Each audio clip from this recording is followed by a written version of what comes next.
నమస్కారం Jyotiba TV news కి స్వాగతం. హెడ్లైన్స్ చూద్దాం. ఢిల్లీ పేలుడు కేసులో కీలక మలుపు, కాన్పూర్లో మరో డాక్టర్ అరెస్ట్.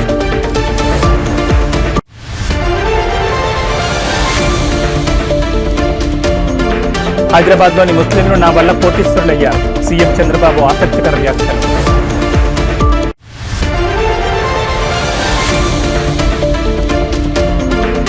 రేపు తేలనున్న జూబ్లీహిల్స్ ఉప ఎన్నిక ఫలితం, యూసఫ్గూడలోని కోట్ల విజయభాస్కర్ రెడ్డి స్టేడియంలో ఓట్ల లెక్కింపు.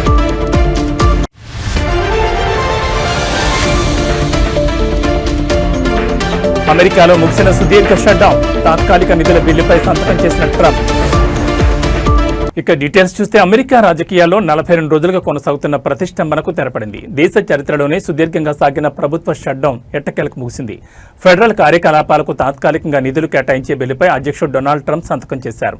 డెమోక్రాట్లు పట్టుబట్టిన ఒబామా కేర్ సబ్సిడీల డిమాండ్ను అంగీకరించకుండానే ఈ బిల్లు ఆమోదం పొందడం రిపబ్లికన్లకు రాజకీయ విజయంగా రాజకీయ విశ్లేషకులు అభిప్రాయపడుతున్నారు. బుధవారం సెనెట్ ఆమోదించిన ఈ బిల్లును ప్రతినిధుల సభ కూడా ఆమోదించడంతో ప్రతిష్టంభన వేడింది. సెనెట్లో బిల్లు ముందుకు కదలాలంటే 60 ఓట్లు అవసరం కాగా మెజారిటీ రిపబ్లికన్లకు ఆ సంఖ్యాబలం లేదు. అయితే 8 మంది డెమోక్రాట్లు పార్టీ వైఖరికి వ్యతిరేకంగా రిపబ్లికన్లతో కలిసి ఓటు వేయడంతో బిల్లు పాస్ అయ్యేందుకు మార్గం సుగమైంది. ప్రతినిధుల సభలో ఈ బిల్లుకు 222 నుంచి 209 ఓట్ల తేడాతో ఆమోదం లభించింది. ఈ నిర్ణయంతో విమాన ప్రయాణాలు, పేదలకు ఆహార సబ్సిడీ కార్యక్రమాలు సహా నిలిచిపోయిన అన్ని ఫెడరల్ సేవలు తిరిగి ప్రారంభం కానున్నాయి. అయితే అన్ని కార్యకలాపాలు పూర్తి స్థాయిలో అందుబాటులోకి రావడానికి కొంత సమయం పట్టొచ్చు. షట్డౌన్ సమయంలో పనిచేయని, వేతనం లేకుండా పనిచేసిన ఫెడరల్ ఉద్యోగులందరికీ వారి బకాయి జీతాలు అందనున్నాయి. బిల్లుపై సంతకం చేసిన అనంతరం ట్రంప్ మాట్లాడుతూ ఇది ఒక గొప్ప రోజు అని వ్యాఖ్యానించారు. వచ్చే ఏడాది జరిగే కాంగ్రెస్ ఎన్నికల్లో ఈ షట్డౌన్ను ప్రజలు మర్చిపోవద్దని ఆయన సూచించారు. అయితే డెమోక్రాట్లు కూడా ధీటుగా స్పందించారు. ప్రతినిధుల సభలో డెమోక్రాటిక్ నేత హకీమ్ జెఫ్రీస్ మాట్లాడుతూ ఈ ఏడాదైనా రిపబ్లికన్లు ఒబామా కేర్ ట్యాక్స్ క్రెడిట్లను పొడిగించాలి, లేదంటే వచ్చే ఏడాది ఎన్నికల్లో అమెరికా ప్రజలు వారిని ఉద్యోగాల నుంచి తొలగిస్తారని హెచ్చరించారు.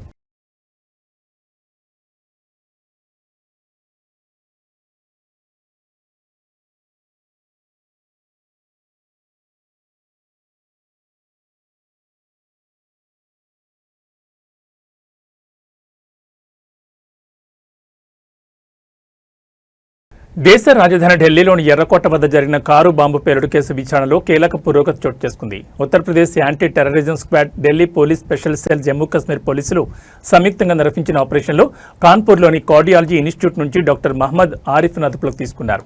ఈ కేసులో గత వారం అరెస్టైన లక్నోకు చెందిన మహిళా డాక్టర్ షాహీన్తో ఆరిఫ్ నిరంతరం టచ్లో ఉన్నట్లు దర్యాప్తు సంస్థలు గుర్తించాయి. విచారణ వర్గాల సమాచారం ప్రకారం డాక్టర్ షాహీన్ ఫోన్ రికార్డులను పరిశీలించినప్పుడు ఆరిఫ్ పేరు వెలుగులోకి వచ్చింది. జమ్మూ కాశ్మీర్లోని అనంతనాగ్కు చెందిన ఆరిఫ్ నీట్ SS 2024 బ్యాచ్ విద్యార్థి. ఫరీదాబాద్లోని అల్ ఫలా యూనివర్సిటీలో అతను విద్యను అభ్యసించినట్టు తెలుస్తోంది. గత వారం అరెస్టైన డాక్టర్ షాహీన్ షాహిద్ ఎర్రకోట పేలుడు, ఫరీదాబాద్ టెర్రర్ మాడ్యూల్కు మధ్య కీలక వ్యక్తిగా, ప్రధాన అనుసంధానకర్తగా ఉన్నట్లు ఏజెన్సీలు అనుమానిస్తున్నాయి. జైషే మహమ్మద్, అన్సార్ గజ్వత్ ఉల్ హింద్ అనే 2 ఉగ్రవాద సంస్థలతో సంబంధం ఉన్న ఫరీదాబాద్ మాడ్యూల్ను జమ్మూ కాశ్మీర్ పోలీసులు ఛేదించిన విషయం తెలిసిందే. ఈ క్రమంలోనే ఫరీదాబాద్లోని దౌజ్ గ్రామంలో అద్దెకు తీసుకున్న ప్రాంగణంలో భారీగా పేలుడు పదార్థాలు స్వాధీనం చేసుకుని డాక్టర్ ముజ్మిల్ అహ్మద్ గనాయ్ను అధికారులు అరెస్ట్ చేశారు. మరోవైపు కాశ్మీర్కు చెందిన మరో డాక్టర్ నిసార్ ఉల్ హసన్ పేలుడు జరిగిన రోజు నుంచి కనిపించకుండా పోయాడు. ఉగ్రవాద సంస్థలతో సంబంధాలున్నాయనే ఆరోపణలతో జమ్మూ కాశ్మీర్ ప్రభుత్వం అతన్ని ఉద్యోగం నుంచి తొలగించగా ఆ తర్వాత అల్ ఫలా యూనివర్సిటీ అతన్ని నియమించుకుంది.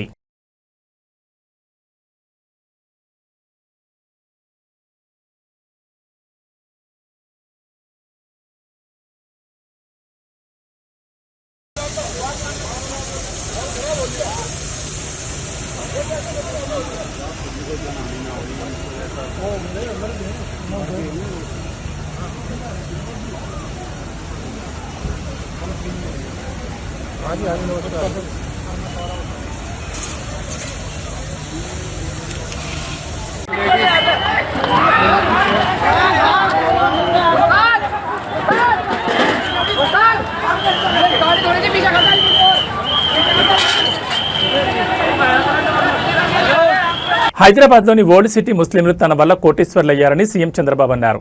ఇవాళ ఆయన విశాఖలో మీడియాతో మాట్లాడుతూ తాను ఉమ్మడి ఆంధ్రప్రదేశ్లో సీఎంగా ఉన్ననాడు హైదరాబాద్ అభివృద్ధికి ప్రథమ ప్రాధాన్యం ఇచ్చామన్నారు. సమస్యాత్మక ప్రాంతమైన ఓల్డ్ సిటీ పక్కనే దూరదృష్టితో ఎయిర్పోర్ట్ను ఏర్పాటు చేశామని తెలిపారు. సిటీ చుట్టూ ఔటర్ రింగ్ రోడ్ వేస్తే ఓల్డ్ పరిధిలోని ముస్లింలంతా కోటీశ్వరులు, లక్షాధికారులయ్యారని గుర్తు చేశారు. హైదరాబాద్ పర్యటనకు విదేశీ ప్రముఖులు ఎవరు వచ్చినా ఓల్డ్ సిటీకి వెళ్లి షాపింగ్ చేసే విధంగా పెరల్స్ ప్రమోట్ చేసింది తానేనని అన్నారు. హైదరాబాద్ బిర్యానీని కూడా ప్రపంచవ్యాప్తంగా ప్రమోట్ చేసిన చరిత్ర తమదని పేర్కొన్నారు. నగరంలో నిరుపయోగంగా పడి ఉన్న ఫలక్నుమా ప్యాలెస్ ను నిజాం సంస్కృతిని కాపాడేందుకు అందులో బ్రహ్మాండమైన హోటల్ పెట్టి దాన్ని కూడా పరిరక్షించామని సీఎం చంద్రబాబు అన్నారు. కేంద్రానికి లెటర్ రాసా, టైం ఎక్స్టెండ్ చేయమంట. నేను ఒకటే ఆ రోజు కూడా హామీ ఇచ్చా, ఈ వక్ఫ్ బోర్డు చట్టంలో సవరణలు తీసుకొచ్చిన ఇక్కడ మాత్రం మైనారిటీ సోదరులనే పెట్టి మీ ఆస్తులు కాపాడే బాధ్యత నాదని ఆ రోజు చెప్పా, ఈ రోజు చెప్తున్నా, ఇది కాపాడుతాను. నేను ఆ రోజు హైదరాబాద్ అన్ని విధాలా అభివృద్ధి చేశాను.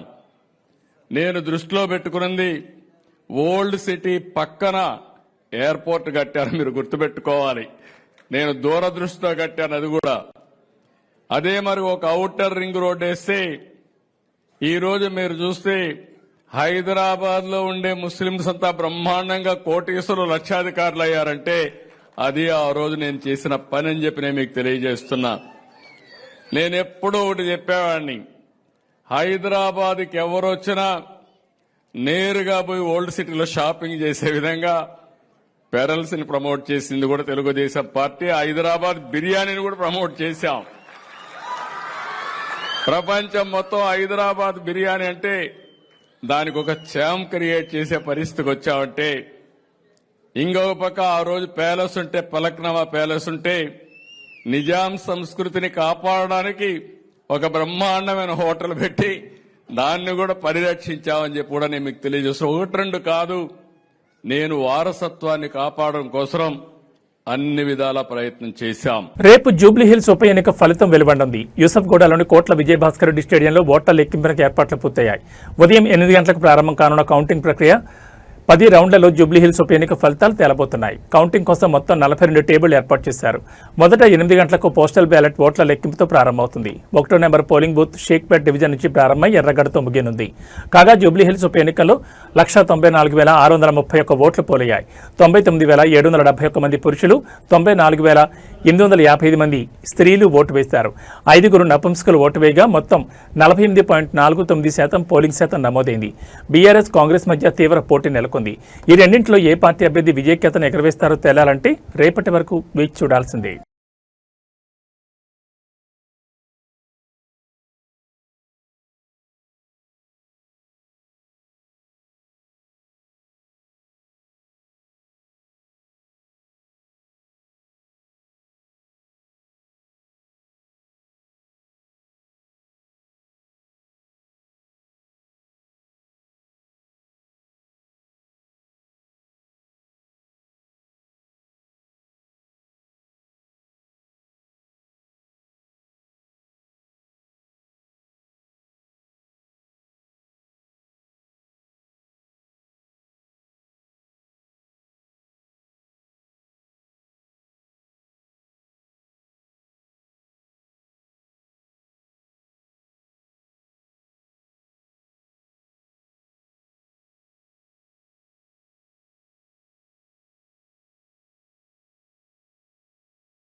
ఇప్పటికీ ఏపీలో చలి తీవ్రతతో ప్రజలు ఇబ్బంది పడుతుండగా వాతావరణ శాఖ మరో కీలక అప్డేట్ ఇచ్చింది. బంగాళాఖాతంలో ఏర్పడిన అల్పపీడనం కారణంగా ఆంధ్రప్రదేశ్లో 2 రోజుల పాటు భారీ వర్షాలు కురుస్తాయని ప్రకటించింది. నవంబర్ 17, 18 తేదీల్లో రాష్ట్ర ప్రజలు అప్రమత్తంగా ఉండాలని సూచించింది. వాతావరణ శాఖ అధికారుల అంచనా ప్రకారం నవంబర్ 17న ఆగ్నేయ బంగాళాఖాతంలో కొత్త అల్పపీడనం ఏర్పడే అవకాశం ఉంది. ఇది వేగంగా బలపడి వాయుగుండంగా మారే సూచనలున్నాయని, దీని ప్రభావంతో రాష్ట్ర వ్యాప్తంగా విస్తారంగా వర్షాలు పడతాయని తెలిపారు. ముఖ్యంగా ఉత్తరాంధ్ర, కోస్తా జిల్లాలు, రాయలసీమలోని కొన్ని ప్రాంతాల్లో భారీ నుంచి అతి భారీ వర్షాలు నమోదయ్యే ప్రమాదం ఉందని హెచ్చరించారు. వర్షాలతో పాటు తీర ప్రాంతాల్లో గంటకు 40 నుంచి 50 కిలోమీటర్ల వేగంతో బలమైన ఈదురుగాలులు వీస్తాయని అధికారులు పేర్కొన్నారు. సముద్రం అల్లకల్లోలంగా ఉంటుందని, అలల తీవ్రత కూడా ఎక్కువగా ఉంటుందని తెలిపారు. ఈ నేపథ్యంలో మత్స్యకారులు సముద్రంలో వేటకు వెళ్లొద్దని స్పష్టమైన ఆదేశాలు జారీ చేశారు.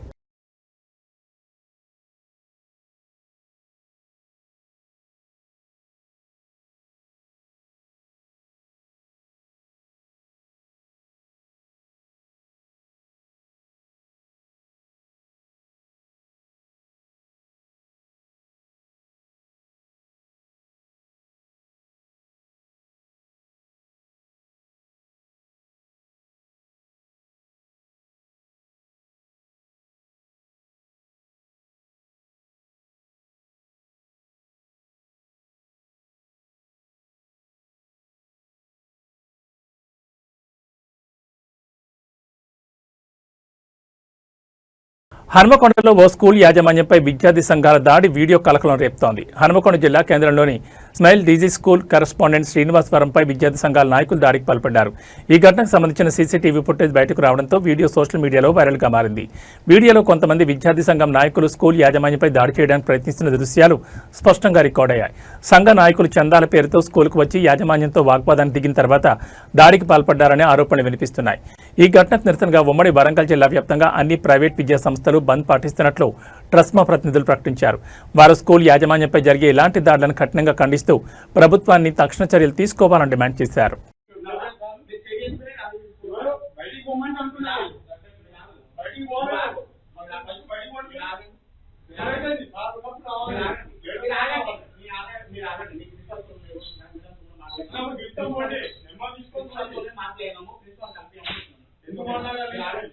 డబ్బులు లేవు మా దగ్గర, ఇప్పటికీ కష్టాలను మూసుకోండి.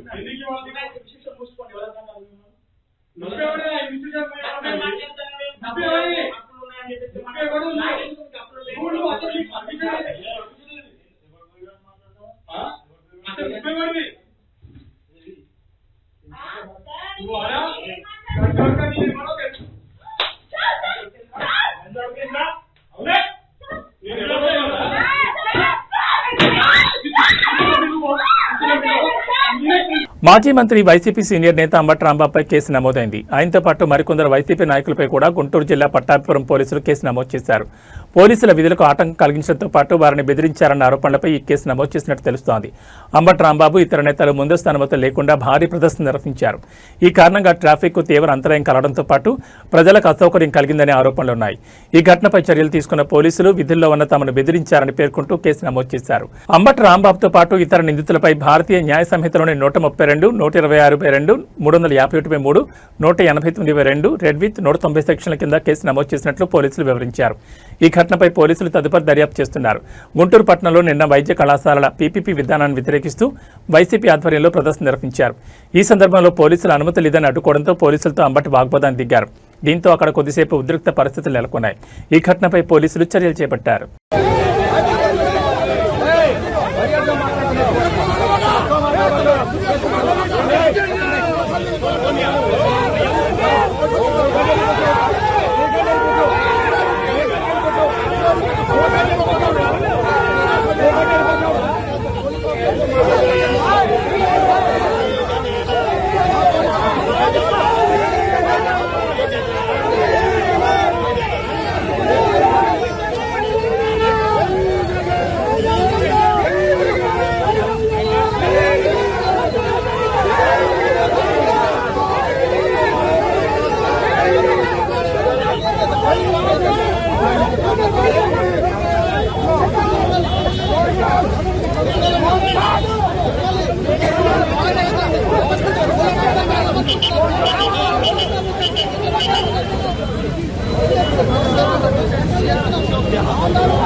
జై జగన్